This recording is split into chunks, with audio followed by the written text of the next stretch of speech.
Hello everyone, आज हम सीखेंगे स्पीड ऑफ साउंड कैसे निकालते हैं। हमने एक कंटेनर लिया, मान लेते एक पाइप है, वन डायमेंशनल पाइप है और यहाँ पर जिसका area of cross section A है, इसके अंदर एयर भरी हुई है जिसकी डेंसिटी कितनी है, इसकी डेंसिटी रो है। और यहाँ पर एक पिस्टन है जो सिलिंड्रिकल पिस्टन है, ओके, और इस तरह से, और उसका फ्रिक्शनलेस पिस्टन है। तो ये अभी एयर यहाँ पर फ्री है, एयर कोई कंप्रेशन नहीं हो रहा है, कोई रेयरफेक्शन नहीं हो रहा है, सारी की सारी एयर इक्विलिब्रियम में है अभी। तो इसका मतलब क्या हुआ, जो बाहर प्रेशर था ये पिस्टन इसमें इक्विलिब्रियम में है, तो बाहर का जो प्रेशर था P और ये अंदर का जो प्रेशर था P वो बराबर है। अच्छा, अभी हमने क्या किया, अभी हमने इसको पिस्टन को थोड़ा सा अंदर की तरफ कंप्रेस किया, अंदर की तरफ पुश किया। ये पिस्टन इस तरह से हमने कहा कि थोड़ा सा हमने पुश कर दिया, इक्विलिब्रियम पोजीशन से हटा दिया।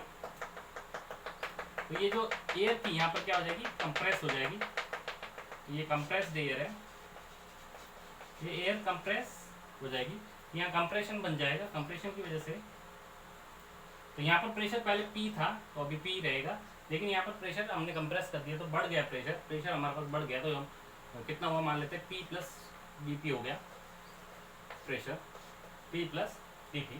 तो हम देखते हैं P प्लस DP, यहाँ पर प्रेशर हो गया। एरिया कितना, यहाँ का एरिया A है और यहाँ का भी एरिया कितना A है।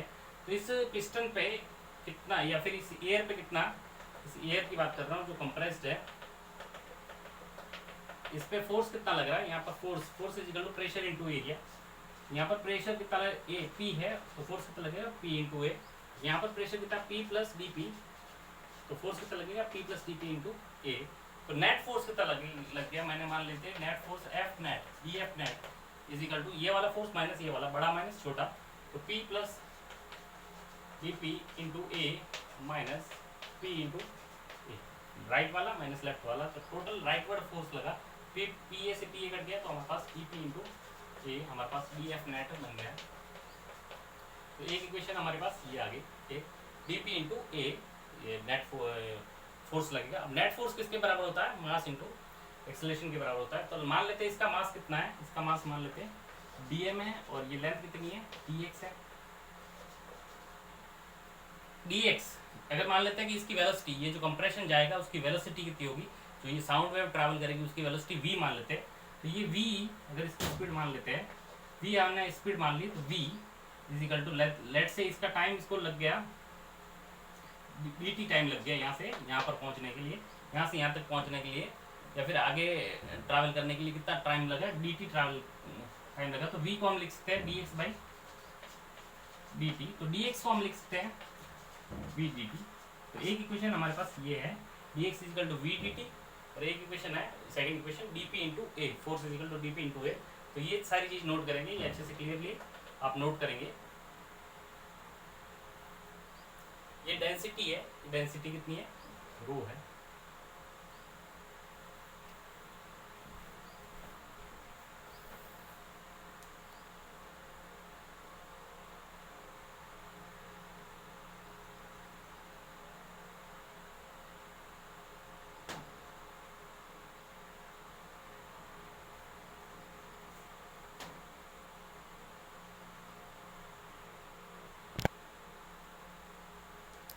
इसके बाद हमने इसको लिख लिया dm इंटू ए लिख लिया, force is equal to ma, तो df is equal to dm into a, ये dp इंटू ए। dm को हम लिख सकते हैं, ये dm था, ये कितना है dx है,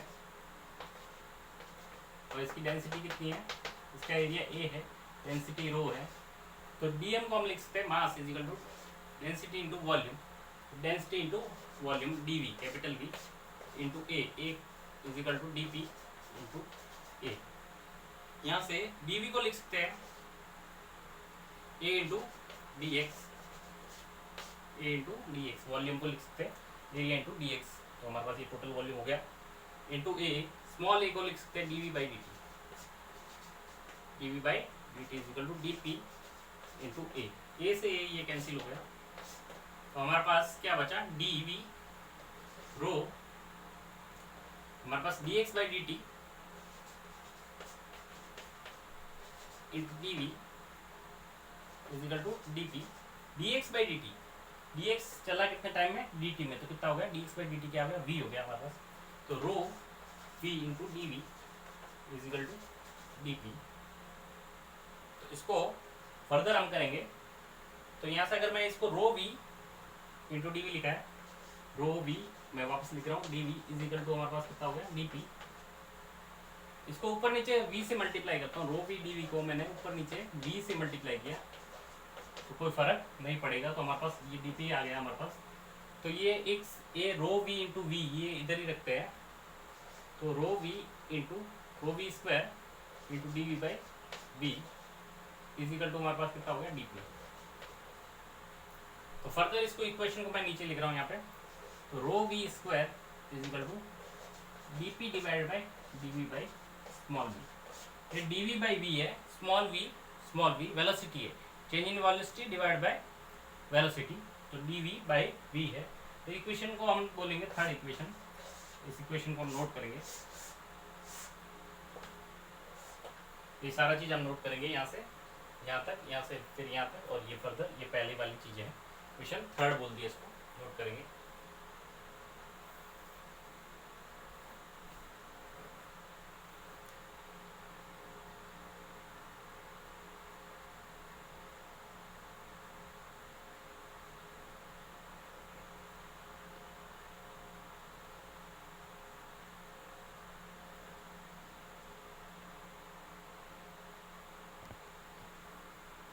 तो ये इक्वेशन 3 को मैंने वापस लिख लिया।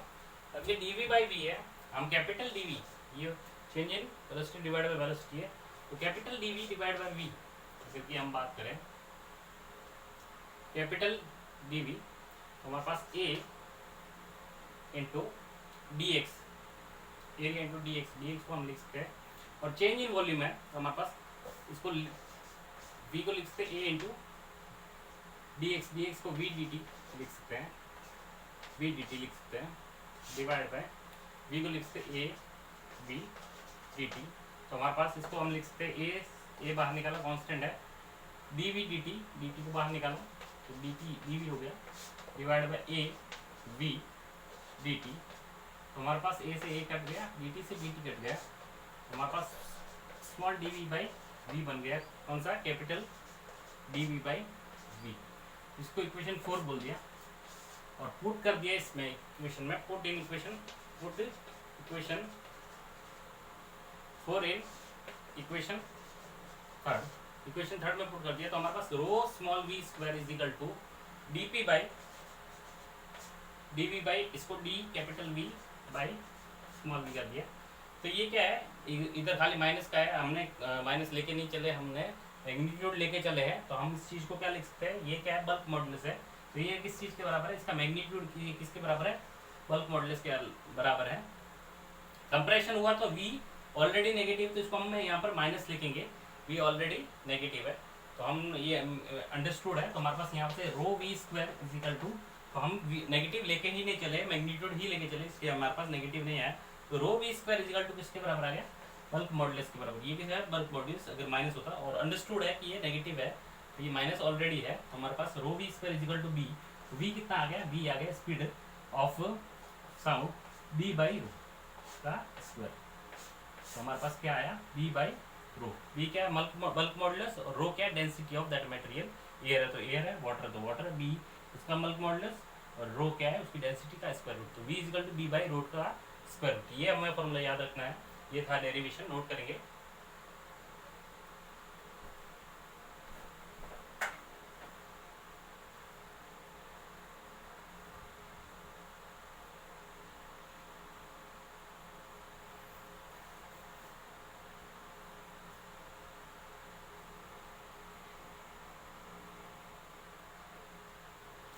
तो स्पीड ऑफ साउंड हमारे पास आ गई किसी मीडियम में, v is equal to B by rho का स्क्वायर रूट।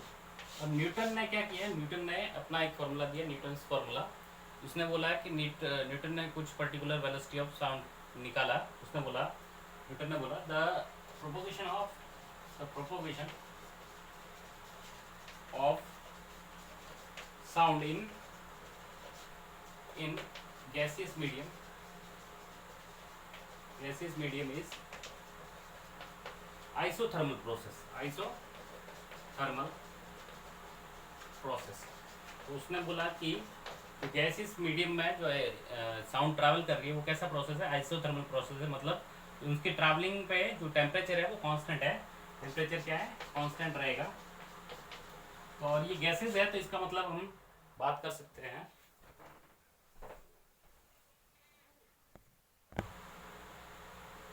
तो किस तरह का प्रोसेस है, आइसोथर्मल प्रोसेस है। और गैसेस है तो इसके लिए हम आइसोथर्मल प्रोसेस के लिख सकते हैं PV is equal to nRT।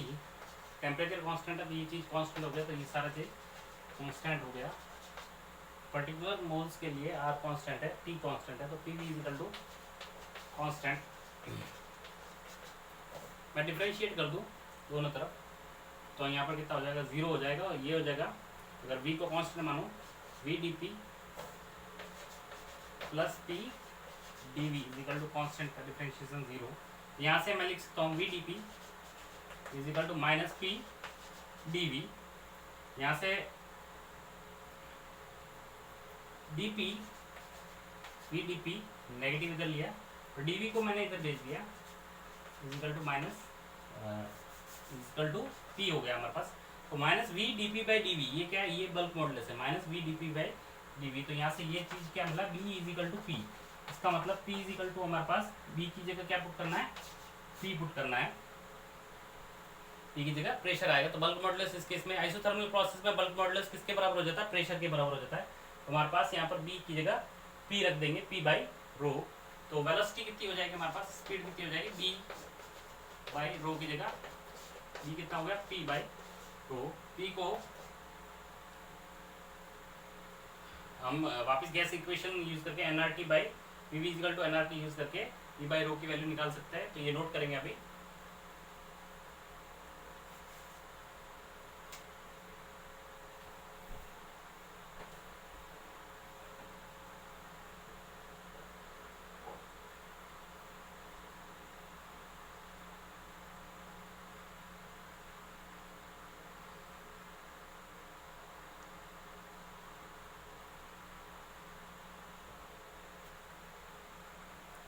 यहाँ से P बाई रो को हम लिख सकते हैं PV is equal to nRT होता है, P is equal to nRT by V लिख सकते हैं। N को लिख सकते mass by molecular mass into RT by V। Mass by volume M by V into RT by capital M by V को लिख सकते हैं डेंसिटी। तो rho RT by M direct भी हमें याद रहता है, rho RT by M thermodynamics पढ़ाता था हमने, रो RT बाई M। तो हमारे पास P को हम डायरेक्ट लिख सकते हैं रो RT बाई M। तो यहाँ पर पुट करेंगे, इस वैल्यू को हमने यहाँ पर पुट किया तो हमारे पास क्या आएगा, P की जगह रो RT बाई M और रो ऑलरेडी है तो रो से रो कट गया, हमारे पास कितना आ गया RT बाई M। तो स्पीड ऑफ साउंड आया और ये R गैस कांस्टेंट है, T रूम टेम्परेचर पे अगर हमने कहा कि ये M क्या है, मॉलिक्यूलर मास है, तो इस पर्टिकुलर एयर का मॉलिक्यूलर मास हमें पता है, R की वैल्यू पता है, और T पर्टिकुलर रूम टेम्परेचर पे अगर हमने इसने न्यूटन ने कैलकुलेट किया तो न्यूटन्स की वैल्यू जो आई वो approximately 278.4 metre per second I. तो इसने वैल्यू पुट करके देखा तो हमारे पास वैल्यू कितनी आई, न्यूटन ने पुट करके देखा तो वैल्यू कितनी आई 278.4 मीटर पर सेकेंड। लेकिन इट वॉज नोन दैट कि speed of sound in air at room temperature is 331 या 333 कुछ भी बोले मीटर पर सेकेंड होता है। लेकिन न्यूटन की वजह से कितना है, न्यूटन ने कैलकुलेट किया था 278, तो उससे मच स्मॉलर है, 1-2 का फर्क होता तो कोई दिक्कत नहीं थी, ये काफ़ी फर्क है, 50 तक का फर्क है। तो उसने कहा कि ये तो हो नहीं सकता। तो स्पीड ऑफ जो propagation of sound in air क्या था वो आइसोथर्मल नहीं हो सकता, क्योंकि आइसोथर्मल की वजह से तो हमारे पास ये आया।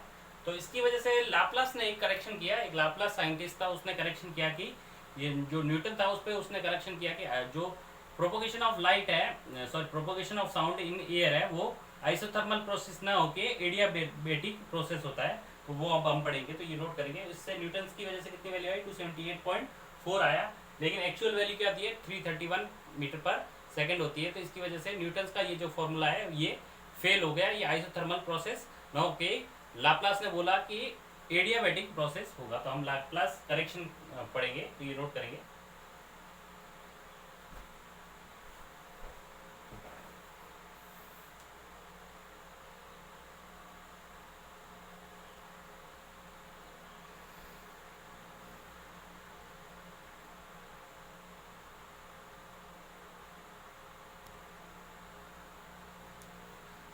तो लाप्लास ने बाद में करेक्शन किया, लाप्लास करेक्शन जिसको बोलते हैं, कि उसने बोला later Laplace established that the propagation of sound in gas is not isothermal process as Newton said it is, but it is adiabatic process. तो जो प्रोपोगेशन ऑफ साउंड है वो एयर में या फिर गैसेस मीडियम में किस तरह का प्रोसेस है, एडियाबैटिक प्रोसेस है।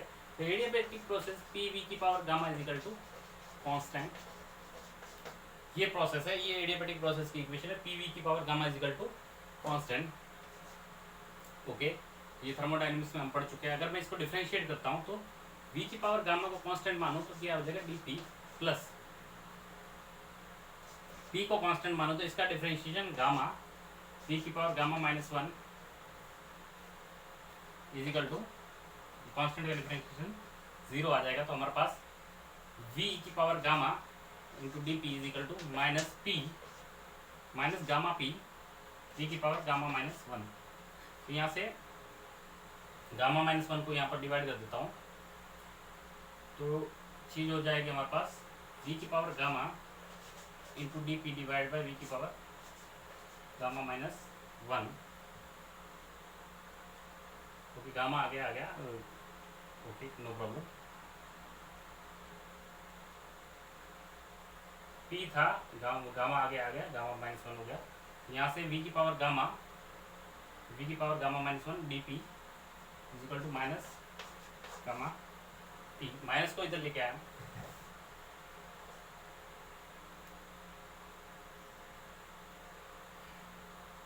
डीवी वाली टर्म का है, एक second, into DV, sorry into DV, यहाँ पर थोड़ा सा गड़बड़ है।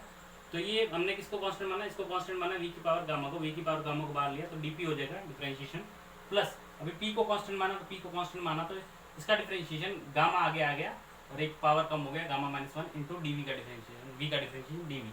तो यहाँ से हमारे पास कितना आ गया, ये गामा वी की power gamma d p is equal to minus उसको उधर भेज दिया, minus gamma p into v की power gamma minus one into d v हो गया। तो हमारे पास डीवी को भी यहाँ पर मैंने डिवाइड कर दिया, खाली गामा पी यहाँ पर रखा तो डीवी भी यहाँ पे डिवाइड हो गया। तो ये सारी चीज क्या आ जाएगी, माइनस है ऑलरेडी, तो माइनस ऑलरेडी है, ये गामा की वी की पावर गामा और वी की पावर गामा माइनस वन है, तो कितना बच गया, वी बच गया, D P divide by DV.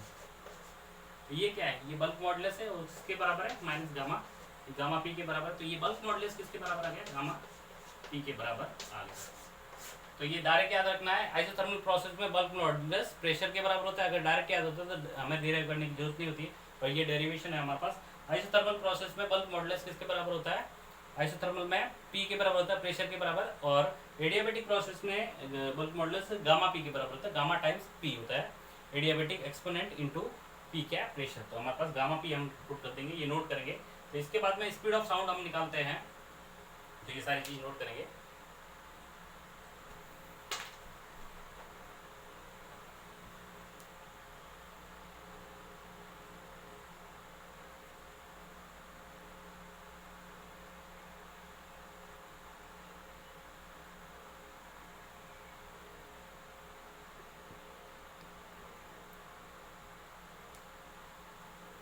v is equal to gamma p आ गया, तो वेलोसिटी क्या होगी हमारे पास, स्पीड होगी b by rho, b is equal to gamma p by rho. p को हम लिख सकते हैं कि gamma into rho r T by m, और ये ऑलरेडी गामा है, रो से रो कट गया हमारे पास, तो हमारे पास कितना आ गया, gamma R T by M. पहले आर टी बाई हमारा था, अभी गामा आर टी बाई हमारा है। और ये वैल्यू हमने गामा कितना है, ये एयर किस तरह का गैसियस मीडियम है, गैसियस मीडियम का किसी पर्टिकुलर गैसियस मीडियम के लिए कर सकते हैं, और एयर के लिए करना है तो एयर में ज़्यादातर नाइट्रोजन और ऑक्सीजन होता है, तो उसको टू मॉलिक्यूल बाई मोलिकुलर बोल सकते हैं, उसको डाई एटोमिक बोल सकते हैं, सॉरी डाई एटोमिक बोल सकते हैं। तो डाई एटोमिक के लिए गामा इक्वल 1 + 2/f करके, f is the degree of freedom तो हमारे पास गामा हम निकाल सकते हैं 1+2 डायटोमिक के लिए डिग्री ऑफ फ्रीडम 5 रहता है, तो ये 5 तो कितना आ जाएगा 7/5 गामा हम निकाल देंगे और पुट करते हैं तो ये अप्रोक्सीमेटली हमारे पास आंसर होता है 332 मीटर पर सेकेंड। तो अप्रोक्सीमेटली और exactly equal to speed of sound in air आया। तो लाप्लास ने जो करेक्शन किया है वो एग्जैक्टली जो मैच कर रहा है किससे, स्पीड ऑफ साउंड से कर रहा है। तो इसका मतलब स्पीड ऑफ जो प्रोपोगेशन ऑफ साउंड था वो गैसियस मीडियम में किस तरह का था, आइसो एडियाबैटिक था, ना कि आइसोथर्मल था। तो हम ये याद रखेंगे किस तरह का प्रोसेस रहेगा, एडियाबैटिक रहेगा, हीट कांस्टेंट रहेगा। तो यहाँ से हम ये नोट करेंगे। अगर सॉलिड्स में अगर बात करें तो सॉलिड्स में प्रोपोगेशन स्पीड हम निकाल सकते हैं। यहाँ पर बी बल्क मॉडुलस है, बल्क मॉडुलस की जगह यंग मॉडुलस करेंगे, यंग मॉडुलस बाय रो। तो सॉलिड में अगर हमें स्पीड निकालनी साउंड की, यंग्स मॉडुलस डिवाइड बाय रो करेंगे। यहाँ पर बल्क मॉडुलस था, डिवाइड बाय रो था, उसकी जगह हम यंग मॉडुलस डिवाइड बाय रो करेंगे। वाई क्या है, यंग मॉडुलस। ये सारी चीजें थी in solids. Speed of sound can be found by this formula, तो नोट करेंगे।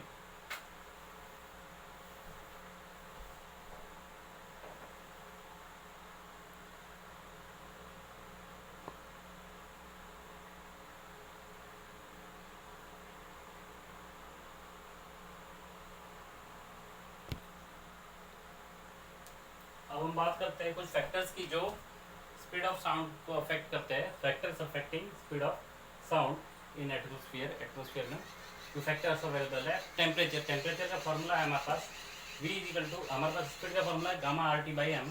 T पे डिपेंड कर रहा है, R कांस्टेंट है, गामा किसी गैस के लिए एटमॉस्फेयर में एयर के लिए कांस्टेंट है, मॉलिक्यूलर मास कांस्टेंट है। तो इसका मतलब क्या है, V is directly proportional to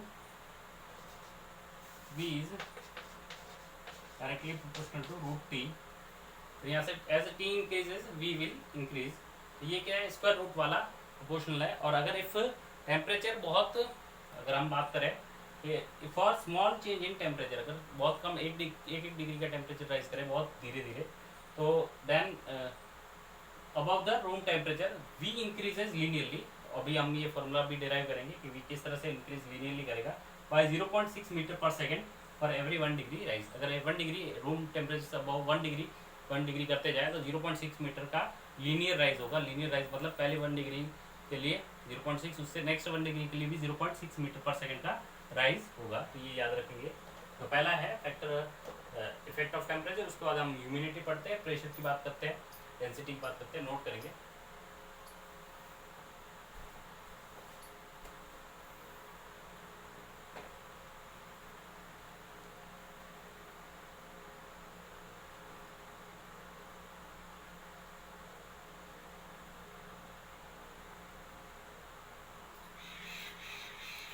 अगर हम बात करते हैं सेकेंड इफेक्ट की, तो इफेक्ट ऑफ ह्यूमिडिटी की बात करेंगे। जैसे जैसे ह्यूमिडिटी बढ़ती है तो ह्यूमिडिटी की वजह से जो डेंसिटी होती है उसमें चेंजेस होते हैं और जो स्पीड होती है वो बढ़ जाती है। किस तरह से बढ़ती है, with increase in humidity density decrease हो जाती है।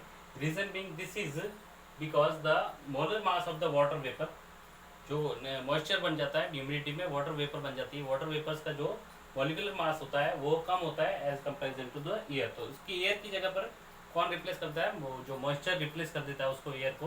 तो अभी साउंड किस में ट्रैवल कर रही है, उस मॉइस्चर में ट्रैवल कर रही है, उस वाटर वेपर्स में ट्रैवल कर रही है। तो हमारे पास फॉर्मूला क्या होता है, फॉर्मूला V = V/ρ, डेंसिटी कम हो जाती है। या फिर यहाँ से समझ सकते हैं गामा P/ρ। यहाँ से मोलर मास कम हो गया, तो मोलर मास कम हो गया तो क्या हो गया, स्पीड बढ़ जाएगी। या फिर यहाँ से भी समझ सकते हैं डेंसिटी कम हो गई, तो इसका मतलब ये चीज़ क्या हो जाएगी, बढ़ जाएगी। इसका मतलब स्पीड क्या हो जाएगी, बढ़ जाएंगे। तो ये नोट करेंगे। तो एज ह्यूमिडिटी इंक्रीजेज, ह्यूमिडिटी हमने कहा इसको इस तरह से, ह्यूमिडिटी इंक्रीज करती है तो हमारे पास डेंसिटी डिक्रीज हो जाती है, मोलर मास डिक्रीज हो जाता है और स्पीड क्या हो जाती है, स्पीड बढ़ जाती है। तो ये नोट करेंगे। इसके बाद हम प्रेशर की बात करते हैं।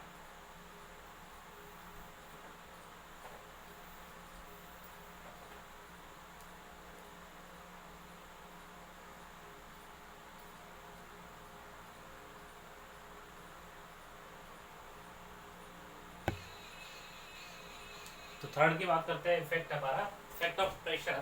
प्रेशर का क्या इफेक्ट है, यहाँ से फॉर्मूला है हमारे पास, gamma t by rho square root, और पी बाई रो को हम लिख सकते हैं आर टी बाई एम। तो सो एट कांस्टेंट टेम्परेचर, अगर कांस्टेंट टेम्परेचर रखा जाए तो पी बाई रो क्या चीज़ लिखा हुआ, P by rho is equal to R T by M है। आर कांस्टेंट है, प्रेशर अगर टेम्परेचर कांस्टेंट है तो ये कांस्टेंट और ये कांस्टेंट हो गया। If at constant temperature if P changes, अगर पी चेंज होगा तो रो भी चेंज होगा, ताकि ये जो रेशियो पी बाई रो का रेशियो ये हमेशा कांस्टेंट रहेगा। पी इफ, तो लिखा क्या है, at constant temperature if P changes the rho also changes in such a way that P by rho is equal to R T by M, वो क्या रहेगा, कांस्टेंट रहेगा। तो ये पी बाई रो वाली चीज क्या हो जाएगी, कांस्टेंट, गामा कांस्टेंट पर, इसका मतलब प्रेशर बढ़ाने पे रो भी बढ़ेगा और प्रेशर घटाने पे रो भी घटेगा, तो इसका मतलब पी बाई रो कांस्टेंट रहेगा, इसका मतलब प्रेशर का कोई इफेक्ट नहीं पड़ेगा। Hence the pressure does not have any effect on the velocity of sound as long as the temperature is constant. अगर टेम्परेचर कांस्टेंट रखा जाए प्रेशर का कोई फर्क नहीं पड़ेगा। ये तीन चीजें याद रखेंगे, तो इसको नोट करेंगे।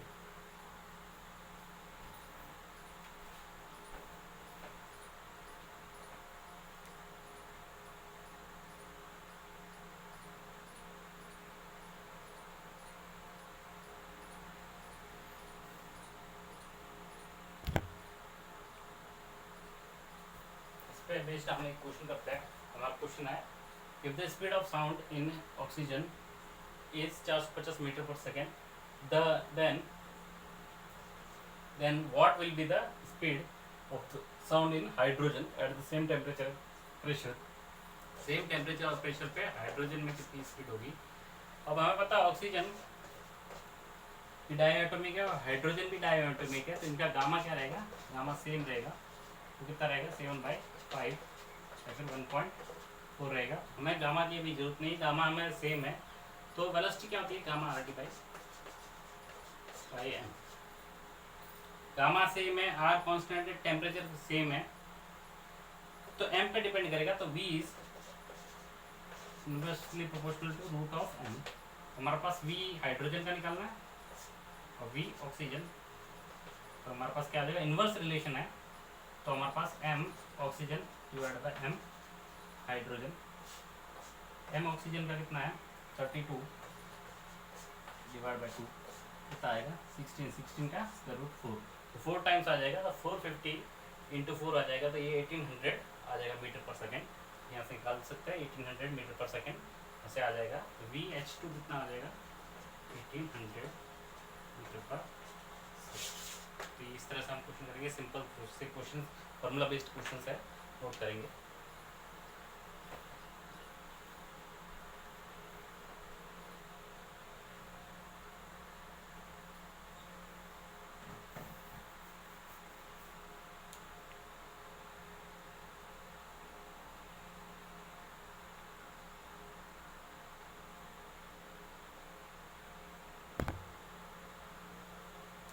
हमारा नेक्स्ट हेडिंग है जो मैंने आपको बता चुका हूँ, calculation of speed of sound at a temperature when speed of the sound eight 0 degree is given. 0 degree पे अगर दे रखी है तो हमारे पास स्पीड ऑफ साउंड कितना होगा किसी अंदर टेम्परेचर पे, तो हमारे पास स्पीड ऑफ साउंड का फॉर्मूला है gamma R T by M. अगर सारे मॉलिक्यूल्स वही रखे, एयर की बात करें गामा कांस्टेंट है, आर कांस्टेंट है, तो टी में वेरिएशन कैसे होगा। अगर मैं मान लेता हूँ velocity at temperature capital small T divide by velocity at room 0 degree, तो हमारे पास क्या आ जाएगा रिलेशन। तो यहाँ से वी क्या किसके डायरेक्टली प्रोपोर्शनल है, रूट टी के, तो यहाँ से क्या आ जाएगा root of temperature at T divide by temperature at 0। Temperature T क्या है T0, केल्विन में मैं चेंज करता हूँ केल्विन में, तो ये T0 डिग्री मतलब 273, और ये क्या हो जाएगा अगर T temperature T degree centigrade है तो कितना आ जाएगा T + 2/273। ये टी किस में है 70 डिग्री सेल्सियस में है, तो यहाँ से हमारे पास कितना आ जाएगा, ये डिवाइड किया T प्लस, हमारे पास डिवीजन करने के बाद आ जाएगा T डिवाइड बाय 273 + 1 का स्क्वायर रूट। स्क्वायर रूट को हम इसको लिख सकते हैं 1 + T/273, और स्क्वायर रूट को हमने हटा दिया, इसको इस तरह से लिख दिया और स्क्वायर रूट को हटा दिया, इसको 1/2 लिखे। अब हमने इसको इस तरह से क्यों लिखा है, क्योंकि अभी हम अप्रोक्सीमेशन करेंगे। तो ये VT/V0 है, तो ये नोट करेंगे। अब हम यहाँ से क्या करेंगे, बाइनोमियल एक्सपेंशन करेंगे। तो ये यहाँ तक तो फॉर्मूला ठीक है, यहाँ तक कोई अप्रोक्सीमेशन नहीं। अगर हमें अप्रोक्सीमेशन करना है कि अगर हमें 0 डिग्री भी पता है और 1 डिग्री भी बताना है या 2 डिग्री भी बताना है, तो हम ये अप्रोक्सीमेशन कर सकते हैं। अगर 0 डिग्री भी पता है तो हमें अगर 20 डिग्री पे बताना, तो ये अप्रोक्सीमेशन हम नहीं कर सकते। तो इस तरह से ये लिखेंगे। तो अब हम बाइनोमियल एक्सपेंशन करते हैं, binomial expansion. Binomial expansion if t is less than अगर मैंने कहा t/273 is very less than 1 है, तो मतलब t is less than 273 है, तो हम ये बाइनोमियल एक्सपेंशन कर सकते हैं। ये कितना आ जाएगा, VT/V0 इक्वल टू ये 1/2 आगे आ जाएगा, 1 प्लस ये 1/2 आगे आया इंटू t/273। हमारे पास फॉर्मूला बनेगा 1 प्लस t/ इसका डबल ये आ जाएगा 546। हमारे पास फॉर्मूला क्या बन जाएगा, तो यहाँ पर क्रॉस मल्टीप्लाई किया V0। VT क्या बन गया, VT is equal to 1 plus t/546 into V0। तो ये फॉर्मूला हम यूज़ कर सकते हैं स्मॉल टेम्परेचर चेंज के लिए, ये नोट करेंगे।